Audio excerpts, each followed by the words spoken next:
Hey guys, this is Craig, and I'd like to welcome you to the Black Sheep Experience, man. Thank you so much for hanging out with me on the podcast. I deeply, honestly, man, appreciate your presence here very much, and so thank you so much. I appreciate it.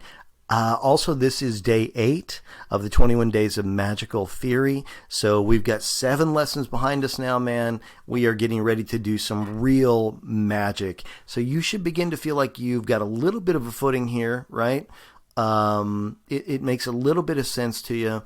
And 7 lessons down, here on day 8, we're going to talk about crafting and constructing sigils. And then days 9 and 10, we're going to create an actual spell and do real magic. So before we jump into today's podcast, let me just say this.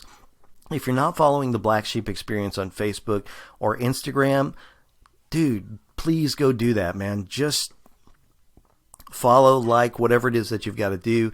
DM me, let me know you're out there. I really want to know that you're listening, and it's so cool for me to connect with you. I've connected with so many of you over the past 3 to 4 months, and it's just been great, and so I love hearing from you. So please take a minute and go and connect with the Black Sheep Experience on Facebook or Instagram. I don't do a lot of Facebook, but I'm on Instagram like literally all the time. So if you want to really connect and have conversation, that's the best place to do it. Additionally, as you're listening to these lessons, any of these lessons, and something doesn't make sense or you're confused about something I said, you can email me at theblacksheepexperience@gmail.com. You can DM me on Facebook or Instagram, and I'd be happy to answer those questions for you. All right? So here we are, day 8, and we are talking about creating sigils. Now, sigilization is one of the simplest and absolutely most effective forms of results magic. It's a powerful magic. It's a powerful tool. And so it's real magic that we're beginning to deal with here. And so I'm really excited about it. Its predominant introduction, or I think the potential good reason for its widespread use, really came through the practice of chaos magic, right? Chaos magic is what I was originally schooled in. It is my main form of practice still, right? I still am studying it. I'm still learning it. And I love chaos magic. So I do a lot of work with sigils, right? But sigilization is in almost every magical practice and variant of witchcraft out there. It's arguably a very powerful, very workable form of magic. So everybody loves sigils, right? So you're going to learn just a real badass magic technique today, or you're going to learn how to create the sigil, right? And we're going to learn how to fire it in lessons 9 and 10. So this is an important lesson. Now, sigil magic, as it is today, was most heavily influenced by a guy named Austin Osman Spare. And Spare was a well-known artist, painter type guy, right? And for his time, his art was very much in demand. He was very successful, and kind of an important guy on the scene, right? And that success was a little short-lived, but his art was kind of his claim to fame. But he was the buzz, right? With all the socialites, all the money people, Spare was a really big deal, and his art was in high demand. And one of those attracted to Spare's work was a guy by the name of Aleister Crowley, right? And that's a dominant name in the magical world, right? And Crowley, not a great guy for sure. I'm not a fan, but obviously a brilliant man, and his contribution to the occult world is undeniable. So the two of these, Crowley and Spare, become friends, right? You could say they had a connection, and Spare was eventually invited to join the Thelemite magical order of Crowley. And Spare for a time trained under Crowley, and they were very close. But Spare began to develop a real dislike for Crowley in particular, but also Crowley's emphasis on the strict hierarchy and the organization and the critical ritual found within ceremonial magic.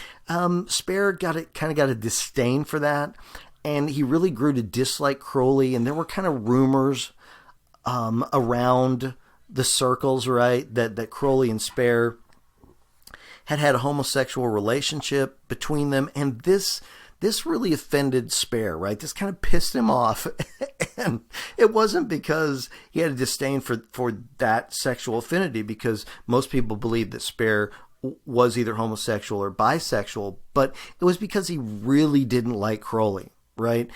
And he didn't like ceremonial magic, and even following his interactions with those, in the Book of Pleasure, Spare writes concerning ceremonial magicians, they're the unemployed dandies of the brothels, right? So he's got a real disdain for ceremonial magic and Aleister Crowley. Now, Spare did go on to continue to learn and to practice and make contributions to the occult, and so he's a skilled magician. His name is with many of the bigger names within the occult practice, and I think he deserves his space there. But unquestionably, his biggest contribution is sigils.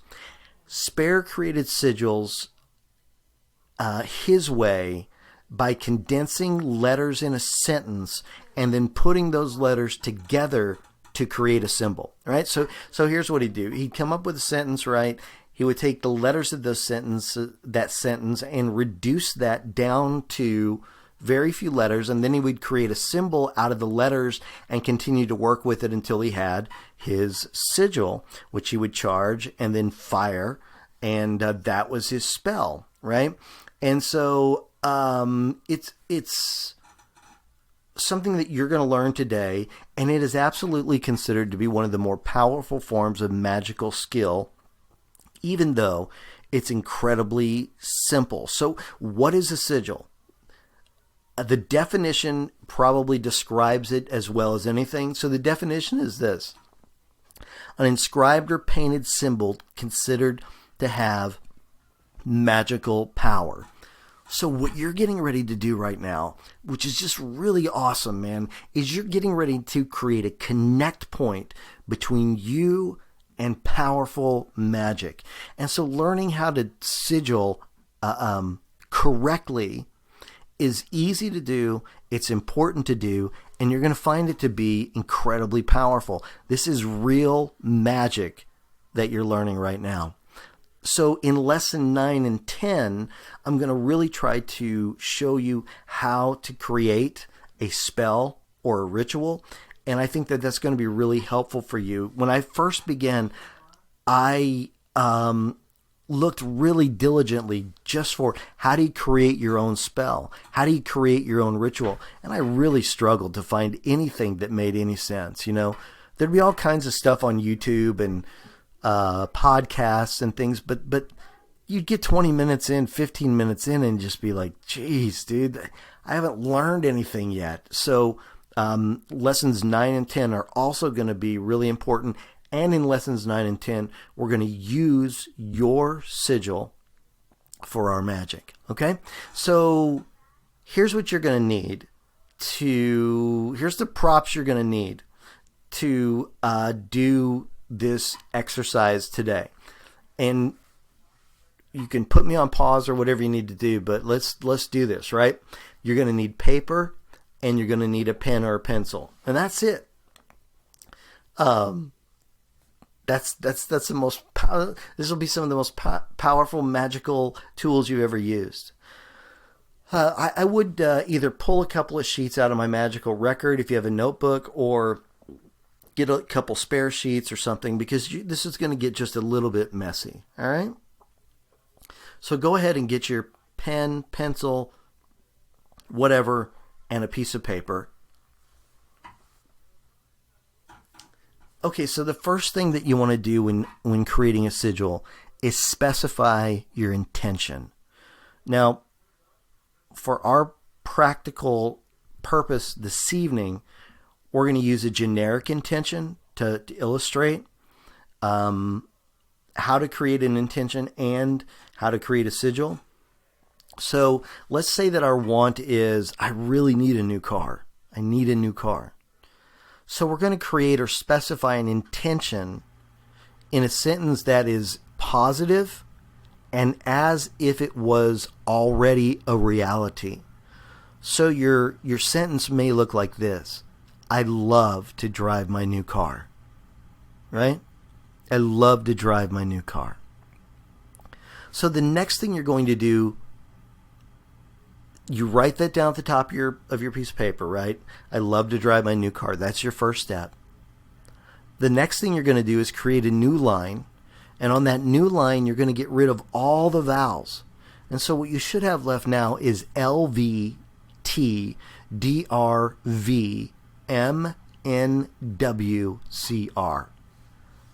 Now on the next line, you're going to remove all the repeating letters. So in this case, I'm only seeing the repeating letters as there are 2 R's and 2 V's. So the 2 R's and the 2 V's, they're going to go away. So from this point, what you want to do is begin to make a symbol with those remaining letters, which is LTDMNWC. Right? So there's a lot of letters there. You're going to try to create a symbol including every one of those letters. So after you make the original symbol, now you're going to slowly modify it and simplify it and make it less complicated. And you can simplify it as much as you want to. You're going to keep crafting it, creating it, whittling away at it till you get a symbol that feels right to you. And your intention is going to have to be, your intuition is going to have to be involved to where you get that symbol and you're like, hell yeah, man, this is my symbol, right? This is what I was looking for. And that's your sigil. That's your sigil. Now, for a lot of people, the next point is you really want to forget the original intention statement that you came up with, right? I love to drive my new car. For some people, they can do that real easy, like right away. Other people find that they need to place the symbol in a drawer, the sigil in a drawer or something for a day or two to forget the original sentence. Because what we're doing here is we're bypassing the conscious mind. We're moving past its negations. We're moving past its reason, its critical thinking. We're moving past the conscious mind, and we're working with the powerful, magical connection of the subconscious and the universe. So your unconscious, your subconscious will remember the intention, and the symbol will serve as a point of power for our focus. All right? So that's where we're headed in lessons 9 and 10. But for this particular lesson, I just want you to get really good at making sigils. So for the next 15 or 20 minutes, just create sigils over and over and over, right? We're not going to use any of them when you're done. You can just throw them away or whatever you want. But you need to get to a place of comfort with that. One additional thing I would like to add, in Alan Chapman's book, Advanced Magic for Beginners, he talks about how some people get lost in the creating process of the sigil, right? They begin to put too much emphasis on the shape and the form and what the sigil looks like, failing to remember that the sigil's not the power of magic. You are. Your subconscious is. The sigil is a tool for the subconscious to come alive to the intention and fire it into the universe, right? So in his book, Advanced Magic for Beginners, there were even practices where he would have you create an intention statement and then sigil that intention into like a triangle or just a square. And his hope was to prove that it's not the shape and the form and the waves within the sigil that make the difference. You make the difference. The sigil's merely a tool that the mind uses to create magic with the rest of the universe. But we'll dive into all that. We'll get into this. But now you're getting to a place where the magic is starting to get real. The practices are starting to get real. There's an element of caution that goes with working with sigils, and we'll talk about that tomorrow. Nothing scary, right? No demons, devils, anything like that. But you're working with very powerful magic, and so you want to make sure that what you're firing into the universe is really what you want and isn't going to be damaging to others. But that'll all be a part of lessons 9 and 10. For tonight, continue the process of just creating sigils. All right, guys, I'll talk to you at lesson 9. Done.